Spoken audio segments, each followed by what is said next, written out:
Hello everyone, আমি শুভ্রজিৎ। তো আজকে আমি একটা আলাদা বিষয় নিয়ে মতামত প্রকাশ করব, সেটা সিনেমা সংক্রান্ত বিষয়, তবে কোনো সিনেমার রিভিউ নয়, বা এটা কোনো ফিল্ম মেকার বা কোনো পার্সোনালিটির কোনো ক্যারিয়ার অ্যানালিসিসও এখানে হবে না।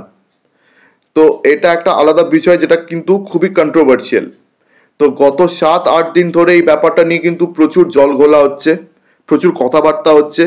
লোকেরা কিন্তু এই বিষয় নিয়ে দুটো দলে ভাগ হয়ে গেছেন, অ্যান্ড তারা কিন্তু সবাই এক অন্যের মুখে কাদা বালি ছুঁড়ে যাচ্ছেন। তো সোশ্যাল মিডিয়ার দৌলতে কিন্তু এই ব্যাপারটা আরও বেশি আর কি হিটেড আপ হয়ে গেছে।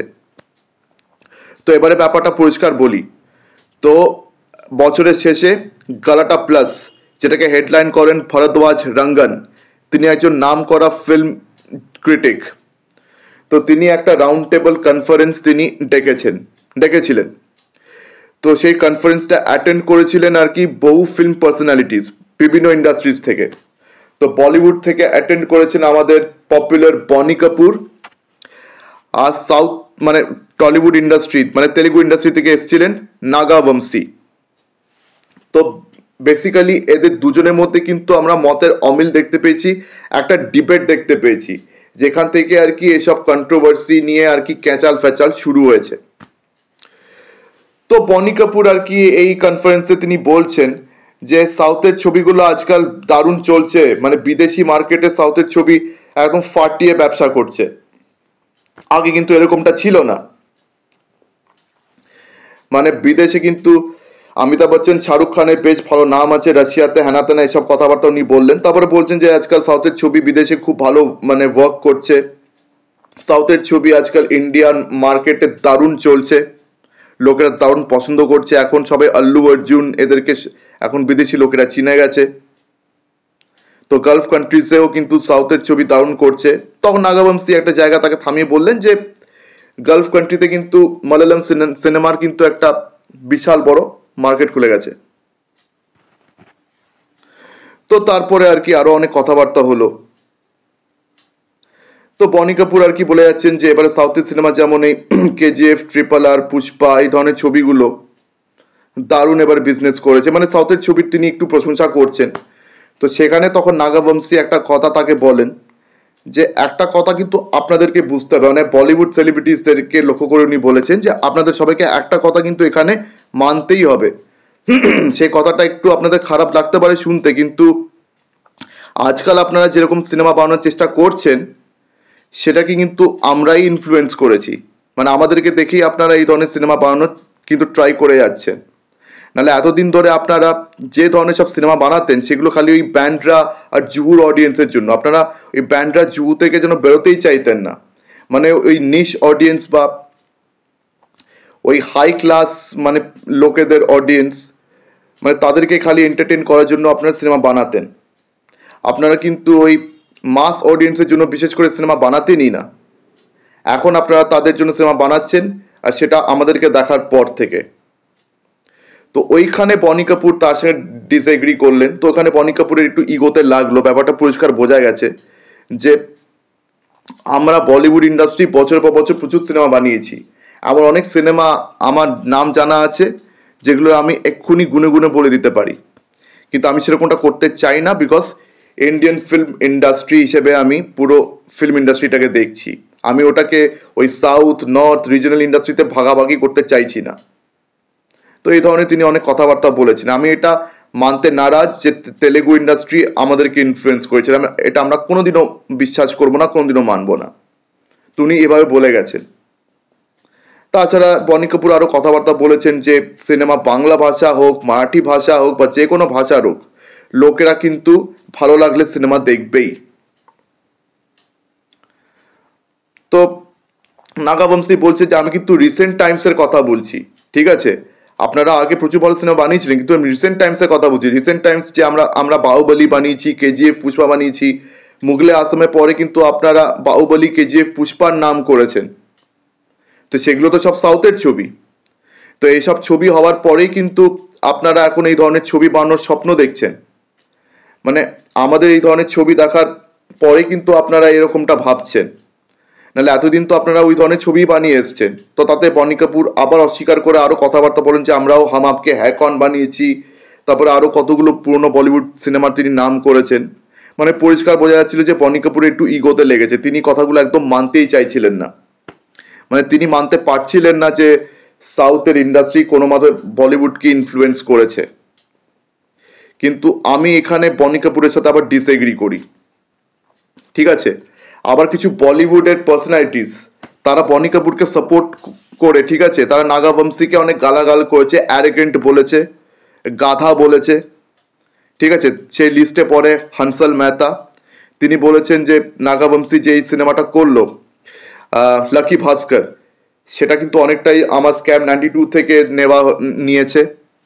তারপরে সিদ্ধার্থ আনন্দ তিনিও কিছু মন্তব্য পেশ করেছেন যে এই নাগাবংশীর মতন অ্যারোগেন্ট লোক এটা কে, এ কে আমাদের ইন্ডাস্ট্রিকে কিছু বলার? আমরা বছরের পর বছর প্রচুর সিনেমা বানিয়েছি, আর মুম্বাই শহর কিন্তু, ঠিক আছে, চিরকালই এরকম ছিল, তারা এমনিতেও ঘুমায় না। তো এই ধরনের অনেক কথাবার্তা বলেছে। তাছাড়া দীনেশ বিজান তিনি স্কাই ফোর্স ট্রেলার লঞ্চে এসে, ঠিক আছে, সেখানে নাগাবংশীকে নিয়ে কিছু মন্তব্য করেছেন। তিনি বলেছেন যে আমাদের ইন্ডাস্ট্রি লকডাউনের পরে কিন্তু 500 কোটি হিট দিয়েছে, ঠিক আছে। আমরা আমাদের ইন্ডাস্ট্রি সম্বন্ধে বেশি কথা বলি না, বিকজ আমরা ইন্ডিয়ান ফিল্ম ইন্ডাস্ট্রি হিসেবে পুরো আর কি ইন্ডিয়ান সিনেমাকে দেখছি, ইন্ডিয়ান সিনেমাকে আমরা ইন্ডিয়ান ফিল্ম ইন্ডাস্ট্রি হিসেবে দেখছি, আমরা ওটাকে বাংলা সিনেমা, হিন্দি সিনেমা, সব রিজনাল সিনেমা হিসেবে দেখছি না। তো এই ধরনের সবাই মন্তব্য করেছে। তো এখানে কিন্তু আমার একটা বিষয় বলার আছে, বলিউডের যারা ফিল্ম মেকার্স না, তাদের ইগোটা না বড্ড বেশি। মানে তাদের ইগোটা আগেও ছিল, আগেও কিন্তু গালাটা প্লাসে ভরদ্বাজ রঙ্গনের ওখানে, ঠিক আছে, রানী মুখার্জিকে আমরা দেখেছি বিভিন্ন রকম আর কি এরকম ঝামেলা প্রবণ কিছু অ্যাটিটিউড প্রকাশ করতে। রানী মুখার্জির মতন আর্টিস্টরাও কিন্তু গালাটা প্লাসে এসে অনেক ঝামেলা করেছিলেন যে না এটা হতে পারে না, আমরাই ঠিক। মানে বলিউড কখনো নিজের ভুল স্বীকার করতে চায় না কারোর সামনে। তো সেই জিনিসটা বনি কাপুরকে করতে দেখলাম। নাগাবংশী কিন্তু বলতে চাইছে বাহুবলীর পর থেকে, ঠিক আছে, সাউথ ইন্ডাস্ট্রি পুরো ইন্ডিয়ান সিনেমাকে কিন্তু ইনফ্লুয়েন্স করেছে। এটা কিন্তু সত্যি কথা। বলিউড কিন্তু তারপর থেকে আর কি ওই ধরনের সিনেমা বানানোর কথা ভেবেছে। নাহলে বলিউড এতদিন ধরে কিন্তু ওই টায়ার 1 অডিয়েন্সের জন্য কিন্তু সিনেমা বানিয়ে এসেছিল। মানে 2000s পর থেকে, মানে 2000s পর থেকে দেখে নিন বলিউড ইন্ডাস্ট্রিতে কিন্তু মাস ছবি হওয়া বন্ধ হয়ে গেছিল। তারা কিন্তু একদম শহুরে অডিয়েন্স, নিশ অডিয়েন্সের জন্য কিন্তু পর সিনেমা বানিয়ে তারা কি করলো যে মাস সিনেমা দেখার যে অডিয়েন্স ছিল তাদেরকে তারা এলিয়েনেট করে দিয়েছিল, তাদেরকে একদম লাথি মেরে সরিয়ে দিয়েছিল, মানে সোজা কথায় বলতে গেলে। তো তারা তারপরে সাউথের হিন্দি ডাব ছবিগুলো আর কি দেখা শুরু করলো টিভিতে। তো এখন আপনি দেখবেন যে কোনো হিন্দি সিনেমার চ্যানেলে যে সাউথের হিন্দি ডাব ভার্সনগুলো যে কোনো বলিউড সিনেমার থেকে বেশি টিআরপি কুড়োচ্ছে। মানে টিভিতেও সাউথের ডমিনেন্স এখন আমরা দেখতে পাচ্ছি। আর তাছাড়া বলিউডের আর কি বেল্টসে, মানে হিন্দি বেল্টেও কিন্তু সাউথের সিনেমাগুলো কিন্তু ব্যাপক বিজনেস করছে। এই তো পুষ্পা 2, RRR, বাহুবলী, তারপরে কেজিএফ, এই সিনেমাগুলো হিন্দি বেল্টে কিরকম বিজনেস করেছে। এমনকি সালার হিন্দি বেল্টে কিন্তু ভালো বিজনেস করেছে এই সিনেমাগুলো। কালকি অ্যান্ড প্যান ইন্ডিয়ান এই টার্মটা কিন্তু আমরা সাউথ ইন্ডাস্ট্রি থেকেই জেনেছি। প্যান ইন্ডিয়ান টার্মটা কিন্তু বলিউড সেভাবে কখনো ইউজ করেনি, বিকজ বলিউড সাউথ ইন্ডাস্ট্রিকে খুব একটা তোয়াক্কাই করতো না। সাউথের কোনো সেলিব্রিটিকে বা কোনো আর্টিস্টকে বলিউড সেভাবে কখনো সম্মান করেনি, তাদেরকে সবসময় ছোট চোখে দেখেছে, তাদেরকে সবসময় অপমান করেছে। অ্যান্ড বলিউড নিজের একটা মনোপলি চালাতো ইন্ডিয়ান ফিল্ম ইন্ডাস্ট্রিতে, যে ইন্ডিয়ান ফিল্ম ইন্ডাস্ট্রি মানেই বলিউড, বলিউড মানে ইন্ডিয়ান ফিল্ম ইন্ডাস্ট্রি। এভাবে কিন্তু বলিউড ইন্ডাস্ট্রিটা একটা সময় অপারেট করছিল। কিন্তু তাদের এই মিথটাকে কোথাও না কোথাও সাউথ ইন্ডাস্ট্রি কিন্তু ভেঙেছে। আর বলিউড এই জিনিসটাকে কিন্তু এখনো ঠিকভাবে নিতে পারেনি। আর তাছাড়া বলিউডের আরেকটা ব্যাপার আছে, তারা কিন্তু প্রচন্ড পয়সা ওরিয়েন্টেড একটা ইন্ডাস্ট্রি, ঠিক আছে। 2000s পর থেকে বলিউড কিন্তু অনেকটা কর্পোরেট বেসড আর কি ইন্ডাস্ট্রি হয়ে গেছিল, ঠিক আছে। যতগুলো প্রোডাকশন কোম্পানি বলিউডের পর থেকে তৈরি হয়েছে সবই কর্পোরেট ইন্ডাস্ট্রি। তো তারা কর্পোরেট ভাবে আর কি সিনেমাগুলো তৈরি করা শুরু করলো। তো সেটাতে কোয়ালিটি কিন্তু অনেক বাজেভাবে কম্প্রোমাইজ হয়েছে। তারা শুধু আর কি ওইসব বড় ঘরের ছেলে মেয়েগুলোকে এন্টারটেন করা শুরু করেছে, তারা কিন্তু মিডল ক্লাস লোয়ার ক্লাস লোকেদেরকে তারা একভাবে অপমানই করছিল। করণ জোহরের টিপিক্যাল সিনেমাগুলো দেখবেন, করণ জোহরের সিনেমাগুলোতে মিডল ক্লাস লোককে কিন্তু সারাক্ষণ অপমান হতে দেখেছি। মানে এত বছর ধরে করণ জোহর যেসব সিনেমা প্রডিউস বা ডিরেক্ট করেছেন, ওইসব সিনেমাগুলোতে কিন্তু মিডল ক্লাস লোকেদেরকে নিয়ে অনেক আজে বাজে মন্তব্য আমরা দেখলাম। মিডল ক্লাস লোকেদেরকে খুব, মিডল ক্লাস বা লোয়ার ক্লাস লোকগুলোকে খুব নেগেটিভলি পোর্ট্রে করা হয়েছে। সেখানে হাই ক্লাস লোকেদেরকে নিয়েই জিন্দাবাদ জিন্দাবাদের স্লোগান চালানো হয়েছে একদিকে। মানে মিডল ক্লাস লোকেদেরকে ছোট করে করণ জোহর নিজেও দেখে, আর করণ জোহর এই মেন্টালিটিটাকে নিজের প্রত্যেকটা সিনেমায় প্রকাশ করে এসেছে। এমনকি রকি ও রানী কি প্রেম কাহানিতেও এই জিনিসটা আমরা পরিষ্কার দেখতে পেয়েছি। তো এইভাবে মেইন স্ট্রিম অডিয়েন্সকে তারা এলিয়েনেট করে দিয়েছিল। তো এখন তারা সাউথের সিনেমা এত বেশি করে দেখছে যে ওইখানে বলিউডের কিন্তু বিজনেস শেষ হয়ে যাচ্ছে, এখানেই বলিউড ফেল হয়ে গেছে। এই কথাটা কিন্তু আমি 100% মানি। তো বলিউডের সেলিব্রিটিসদের মধ্যে না ইগো প্রবলেমটা চিরকাল রয়েছে, তারা কিছুতেই মানতে চায় না যে সাউথ তাদেরকে ইনফ্লুয়েন্স করেছে বলে। অ্যান্ড বলিউড ইন্ডাস্ট্রি তারা প্রফিট অ্যান্ড লস ছাড়া কিছু ভাবেই না, তাদের কাছে টাকা পয়সাটাই প্রথম আর শেষ কথা। এখন দেখতে পাচ্ছে ওদের বিজনেস ভালোভাবে চলছে না, এখন সাউথের সঙ্গে হাত মিলিয়ে ইন্ডিয়ান ফিল্ম ইন্ডাস্ট্রি বলে যাচ্ছে। কিন্তু বিশ্বাস করুন, বাহুবলীর আগে তারা কিন্তু এরকমটা ভাবতোই না। বাহুবলীর আগে বলিউড ইন্ডাস্ট্রি কিন্তু কোনোদিন মানে ইন্ডিয়ান ফিল্ম ইন্ডাস্ট্রি বলতো না বাইরে, তারা বলিউড ইন্ডাস্ট্রিই বলতো। সাউথকে তারা একদম তোয়াক্কাই করতো না, পাত্তাও দিত না। বাহুবলীর পর থেকে এত বেশি করে পাত্তা দিচ্ছে। হ্যাঁ মানছি করণ জোহর বাহুবলীকে আর কি হিন্দি বেল্টে প্রমোট করেছেন, সব করেছেন, কিন্তু বাহুবলী যে এত বড় ফেনোমেনন হবে এটা করণ জোহর নিজেও জানতো না। তো আর কি এসব হওয়ার পর থেকে আর কি তারা ইন্ডিয়ান ফিল্ম ইন্ডাস্ট্রি বলা শুরু করেছে। এতদিন তো বলিউডই করে যেত। আর বিদেশি লোকেরা তারা এতদিন ধরে জানতো যে ইন্ডিয়া থেকে কোনো সিনেমা আসছে মানে বলিউডের সিনেমা। তারা RRRকেও বলিউডের সিনেমা ধরে নিয়েছিল। তো তখন রাজামৌলিকে আর কি এটা ক্লিয়ার করতে আমরা দেখতে পেলাম যে না, RRR কোনো বলিউডের সিনেমা নয়, এটা তেলেগু সিনেমা। তা এখনো বিদেশিদের মনে ইন্ডিয়ান সিনেমা মানে বলিউড সিনেমা, এটা একটা ছবি রয়েছে। তো এখন এই জিনিসগুলোকে, এই মিথগুলোকে সাউথ ইন্ডাস্ট্রি ব্রেক করা শুরু করেছে। অ্যান্ড বিশেষ করে পুষ্পা 2 যা বিজনেস করেছে, আল্লু অর্জুন এখন সব থেকে বড় সুপারস্টার হয়ে গেছে ইন্ডিয়ান সিনেমাতে। 165 কোটির ওপেনিং নিচ্ছে ওর সিনেমা, ও 165 কোটির ওপেনিং দিচ্ছে। মানে 150 কোটির মতন ওপেনিং কোনো সলমান খান, কোনো শাহরুখ খান, কোনো আমির খানের থেকে আপনি আশা করতে পারবেন না। ঋত্বিক রোশন, অক্ষয় কুমার এদের নামই নিলাম না, আর কারোর নামই নিচ্ছি না। এটা কোনোদিন আপনাকে 100 থেকে 150 কোটির ওপেনিং দিতে পারবে না। সে 100 থেকে 150 কোটির ওপেনিং এর জন্য আপনাকে সেই প্রভাস, নালে আল্লু অর্জুন, নালে যশ, এদের দিকেই তাকাতে হবে। কেননা সাউথের ছবিগুলো হিন্দি বেল্টে কিন্তু বিশালভাবে চলে, কিন্তু বলিউডের ছবিগুলো সাউথে আবার চলে না। তো এই কারণে বলিউড কখনোই প্যান ইন্ডিয়ান কনসেপ্টটাকে তৈরি করতে পারেনি। প্যান ইন্ডিয়ান কনসেপ্টটা কিন্তু সাউথ ইন্ডাস্ট্রির লোকেরাই তৈরি করেছে, এটা কিন্তু 100% মানতে হবে। তো সাউথ একেবারে ইনফ্লুয়েন্স করেইনি বলিউডকে, তো বনি কাপুরের এই দাবিটাকে আমি সম্পূর্ণ মিথ্যে মনে করি। তবে হ্যাঁ, নাগা বংশীয় কিছু কথাবার্তা এমন বলে ফেলেছেন যেগুলো একটু শুনতে অ্যারোগেন্ট লেগেছিল। তিনি কথাগুলোকে একটু ভালো করে বলতে পারতেন ঠিকই, ঠিক আছে, তবে তিনি যে কথাবার্তাগুলো বলেছেন বেশিরভাগই ঠিক বলেছেন, এটা কিন্তু মানতে হবে। নাগাবংশীর আগেও আল্লু অর্জুন একটা ইন্টারভিউতে বলেছিল যে বলিউডের লোকেরা তো জুহু ব্যান্ডার জন্য ছবি বানাতে ব্যস্ত থাকে, জুহু ব্যান্ডার বাইরে তো বলিউডের সেলিব্রিটিসরা বেরোতেই চায় না। অ্যান্ড এটা কিন্তু সত্যি কথা, বেশিরভাগ বলিউড সেলিব্রিটিস তারা কিন্তু জুহু ব্যান্ডরা কমপ্লেক্সে আর কি পড়ে থাকে। আর যত বেশি তারা আর কি এই ধরনের বাড়িতে থাকা শুরু করে, তারা কিন্তু ওই মিডল ক্লাস লোয়ার ক্লাস সেকশনের থেকে তারা এলিয়েনেট হওয়া শুরু করে। তারা তখন ওই বড় লোকের গল্প বলা শুরু করে।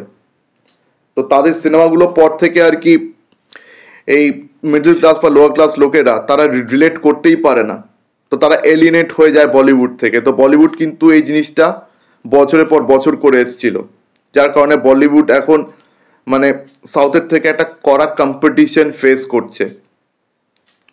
এখন এই কথাটা ভালো করে বোঝান, তারা কেউ মানতে চাইবে না, তারা আবার ইগোয়েস্টিক সব আনসার্স দেবে, অথচ তাদের কাছে মানে বললাম না কোনো জবাবই নেই।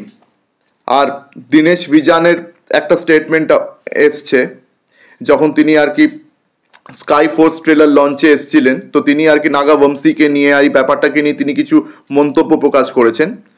তিনি বলেছেন যে বলিউড কিন্তু লকডাউনের পরে 500 কোটি মার্কা হিট কিন্তু ডেলিভার করেছে। আমরা কিন্তু নিজেদের ইন্ডাস্ট্রিকে নিয়ে এত কথা বলি না, বিকজ এখন আমরা পুরো ইন্ডিয়ান সিনেমাকে ইন্ডিয়ান ফিল্ম ইন্ডাস্ট্রি হিসেবে দেখছি, অরিজিনাল ইন্ডাস্ট্রি হিসেবে কিন্তু আমরা সব ব্যাপার স্যাপার দেখি না, নাগাবংশীর মতন অ্যারোগেন্ট লোককে পাত্তা দিই না, এই ধরনের কথাবার্তা দীনেশ ভিজান বলেছেন।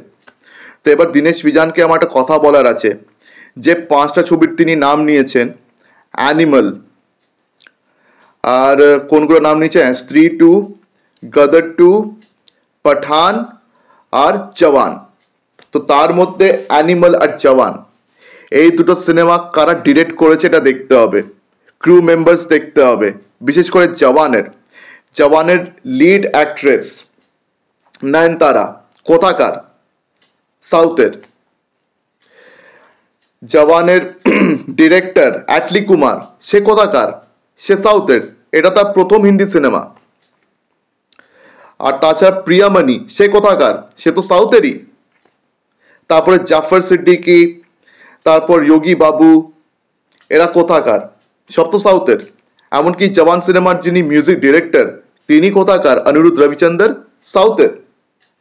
আর অ্যানিমাল, এটা ডিরেক্টরের নাম সন্দীপ রেড্ডি ওয়াঙ্গা। সন্দীপ রেড্ডি ওয়াঙ্গা কিন্তু হায়দ্রাবাদি, সাউথের। ওয়ান্স এগেন তারা বলিউডের না। আর অ্যানিমালের ওই স্ক্রিপ্টটা কোনো টিপিক্যাল একটা বলিউডের ডিরেক্টরকে আপনি দিয়ে দেখবেন, সে সিনেমাটাকে এত খজা সিনেমা বানাবে না।